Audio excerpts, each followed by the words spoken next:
No, they didn't give me any notes. They called me, they checked my availability, they sent me the script. They told me that we were going to reshape the mythology and would I like to come out and play. And that they would love me to come out and play. So I was just thrilled to be invited.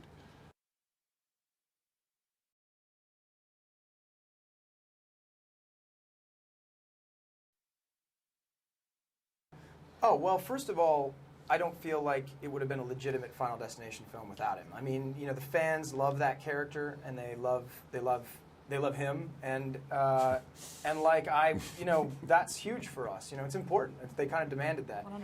Yeah. And you know, as from an actor's point of view, Tony's great to work off of because he gives you so much, and that he embodies that character in a way that is really, it's very intimidating. You know, the information is direct and it's true and it's very heavy. And so as you have to take this from someone, especially, you know, he has the presence of someone that's bigger than everybody else on set. And so he delivers in a way that embodies what he looks like. So it's great, man. I mean, when he came on set, it kind of like, everybody was like, oh, okay, right. This is why we're freaked out. Like, this guy talked to us about something and got us freaked.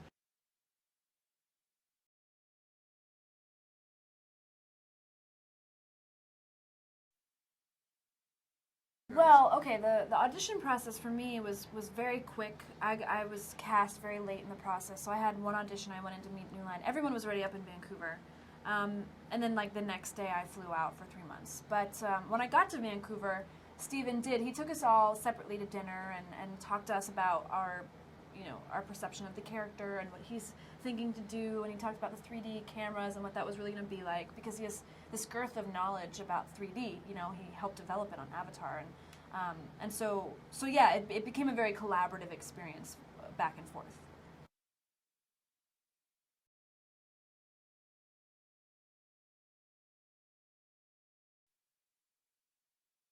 Well, I was excited, you know, for the pedigree that he came from. I mean, I was very intrigued. The way they spoke about him was really highly, and then you meet him and you can see the preparation. I mean, he has, you know, in a positive way, an obsession with preparing for as much of the possibilities that can happen on a day, which is so important for a highly technical shoot.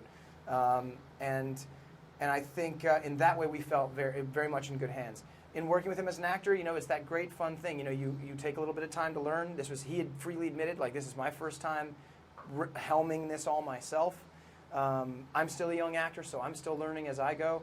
And we developed a dialogue with each other, and it was something I felt really comfortable with because we worked together almost every day for 3 months.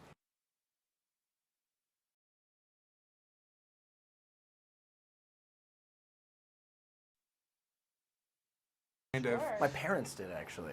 Really? I can't believe they did it, but they did. Fantastic. I mean, I love that. knowing you were cast, they did? Yeah, when they knew I was cast, they went for all of them, and they were just like, "This is terrifying." But they did it all in You're one in day. this? Yeah, yeah. I did, but not all in one day. Yeah, I need to take it in small doses. I had seen the first one and I loved it, but then I had to watch the other ones kind of weekly.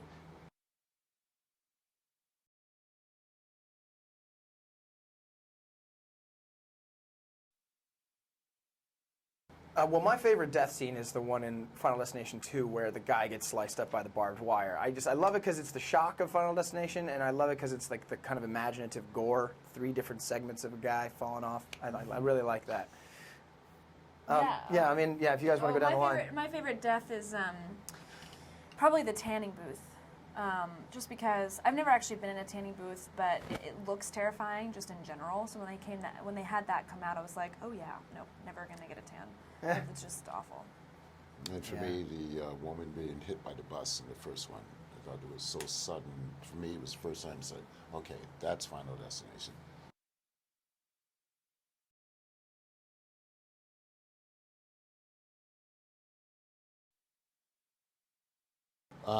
They're just really appreciative. The good thing about working in movies, not just horror anyway, there's a great unifier. So there, you know, all kinds of people watch all kinds of things. So I'm sort of an ambassador, being an African American man. I can like talk to someone who I wouldn't normally speak to, or wouldn't normally speak to me. So that's when I know that art can transcend, and it becomes a good thing.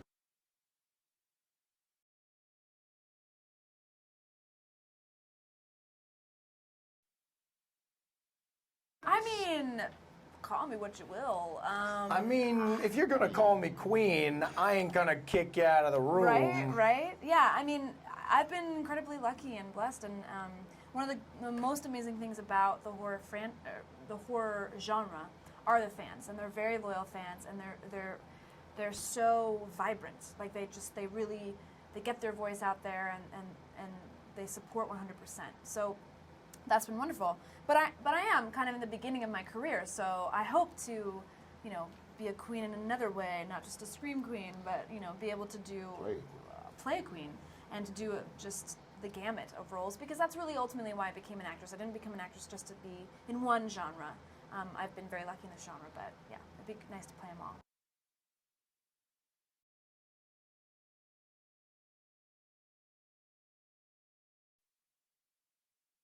I think it's a good question. I think that, boy, what's great is that you have to go through a lot of emotions.